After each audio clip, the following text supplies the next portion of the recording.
L'ITMO-IHP regroupe un certain nombre de disciplines qui sont à la fois fondamentales et cliniques. L'immunologie, l'hématologie, la pneumologie, l'hémostase, la dermatologie, l'allergologie, la transplantation, la thérapie cellulaire et la thérapie génique. Cette grande panoplie de disciplines, qui font partie en fait de la richesse de l'ITMO, permettent d'avoir des échanges entre ces disciplines et de voir des programmes émerger qui n'auraient pas pu émerger si ces disciplines avaient continué d'être séparées. Comment fédérer en fait ces différentes disciplines? La première chose, c'est des workshops qui sont organisés, qui vont être organisés et qui permettent en fait aux cliniciens et aux chercheurs de se retrouver, d'élaborer un certain nombre de stratégies et de permettre en fait aux chercheurs de connaître et d'apprécier l'apport qu'ont les pathologies sur telle et telle recherche fondamentale et aux cliniciens de voir en fait l'apport du fondamental dans la compréhension de la physiopathologie.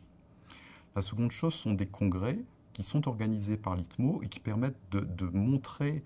d'une manière transversale tout ce que l'immunologie peut amener à l'allergologie et la dermatologie peut amener à l'immunologie. Cet ensemble de disciplines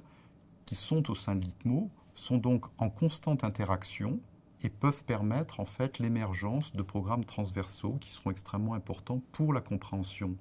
des phénomènes fondamentaux liés à telle ou telle discipline et pour la compréhension de la physiologie liée à telle ou telle pathologie. Deux objectifs sont tout à fait clairs. Le premier objectif consiste à marier la recherche, qui est une recherche actuellement faite dans la plupart des laboratoires de l'ITMO, qui est une recherche analytique, c'est-à-dire une recherche qui part d'une molécule ou d'une cellule,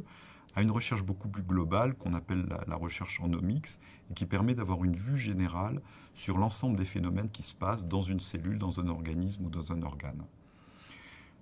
Le fait d'avoir des disciplines comme l'immunologie, qui sont des disciplines extrêmement pointues, et des disciplines comme la dermatologie, qui sont des disciplines qui sont moins pointues, mais où la clinique est extrêmement riche, va permettre en fait un enrichissement mutuel et l'approche analytique, de marier l'approche analytique à l'approche beaucoup plus générale.